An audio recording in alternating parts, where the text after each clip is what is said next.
ہم اسلام کے اتنے فوائد بیان کرتے ہیں لیکن ہمیں نظر تو نہیں آتے. ہمیں معاشرے کے اندر، ہمارے اپنے ملک کے اندر، اپنے لوگوں کے اندر نظر تو نہیں آتے.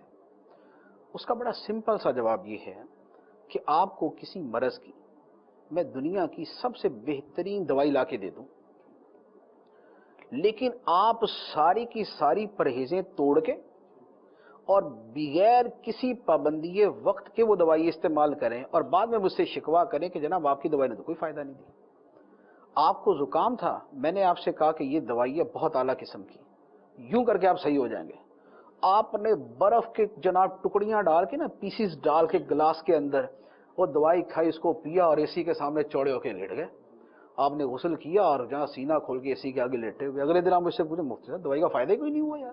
میں بولا اچھا یار ہو نہیں سکتا، دوائی تو بہت اچھی ہے، دنیا کی بہترین فرم کے بہترین ڈاکٹر کی بنی ہوئی ہے. اب میں آپ سے پوچھوں کہ آپ نے استعمال کیسے کی تھی؟ تو آپ بولا وہی برفانی پانی تھا، اے سی تھا، ہم تھے تو یوں کر کے. تو میں کہوں گا حضور اس طرح تو پوری زندگی بھی آپ کو شفا نہیں ہوگی. بات یہ ہے کہ اسلام کی جو تعلیمات ہیں، اسلام کے جو احکام ہیں، ان پر عمل کیا اسی مینول کے مطابق ہوتا ہے، اسی تفصیل کے مطابق ہوتا ہے جس طرح عمل کرنے کا کہا گیا؟ نماز پڑھنے کا یوں فرمایا گیا تھا کہ ان تعبد اللہ کا انک تراہ فإن لم تکن تراہ فإنہ یراک. خدا کی عبادت ایسے کر کہ جیسے تو خدا کو دیکھ رہا ہے، اور اگر یہ نہیں کر سکتا تو یہ تو یقین رکھ کہ خدا تجھے دیکھ رہا ہے. تو اس تصور کے ساتھ، اس اعتقاد کے ساتھ کتنی نمازیں ہم پڑھتے ہیں؟ زندگیاں گزر جاتی ہیں، شروع نماز کے اندر تو بعضوں کا نیت بنا ہی لیتے ہیں لیکن تکبیر کے بعد فارغ. تو جب ایسی نماز پڑھی کبھی نہیں جس نماز کے پڑھنے کا فرمایا تھا، تو وہ جو فضائل و ثمرات و فوائد تھے وہ تو اس نماز کے تھے جو اپنے پورے دائرہ کار اور اپنے طریقہ کار کے مطابق ادا کی جائے. جسے اقامت صلاۃ کہا جاتا ہے، نماز کو قائم کرنا، یعنی ظاہری باطنی آداب کے ساتھ اسے ادا کرنا. اسی طرح روزہ تھا. روزہ یہ تھا کہ آپ نے بھوکا رہنا ہے، اپنی خواہشات پہ کنٹرول کرنا ہے، جنسی اور کھانے پینے کی، اور اس کے ساتھ آپ نے تصور عبادت میں رہنا ہے کہ میں ایک عبادت کی ادائیگی کر رہا ہوں جس کا ایک مقصد مجھے میرے رب نے بتایا ہے کہ مجھے تقوی اور اپنے نفس پہ کنٹرول رکھنا ہے.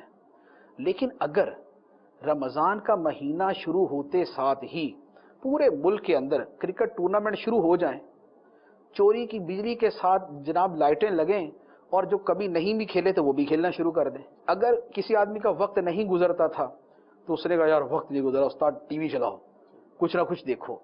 اب وہ یہ ٹی وی دیکھ کے وقت گزار رہا ہے، یا وہ کہہ رہا روزہ نہیں گزرا سو جاؤ.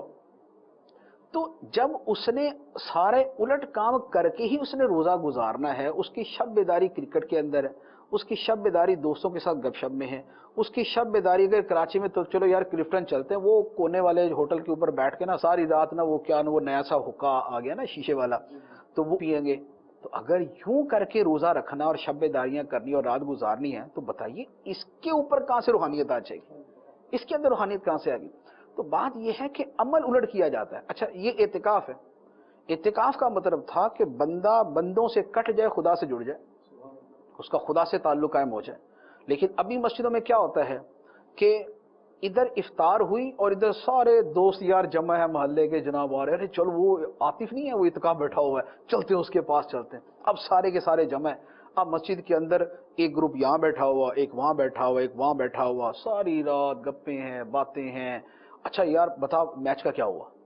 اچھا وہ بتائے گا یا یہ ہوا. اچھا اس نے نہیں کوئی اسکور بنایا، اللہ اللہ یار اس کو ٹیم سے نکال دو. وہ ادھر ہی بیٹھ کے ملک کی ٹیم سے نکال رہے ہوتے ہیں، بیٹھ میری طرف سے تو یہ فارغ ہے بھائی، اس کو نکال دو. تو جب اس انداز کے اندر اعتکاف ہوگا تو بتائیے اس اعتکاف کی برکتیں کہاں سے ہوں گی؟ ورنہ تو اعتکاف یہ تھا کہ 10 دن بندے نے بندوں سے تعلق توڑا، خدا سے جوڑا.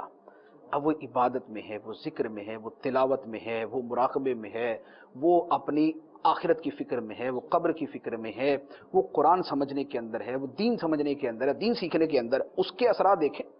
آپ دیکھیں وہ بھی تو ہے نا جو جیسے فیضان مدینہ میں اعتکاف بیٹھتے ہیں، اٹھتے ہیں تو پوری زندگی بدل جاتی.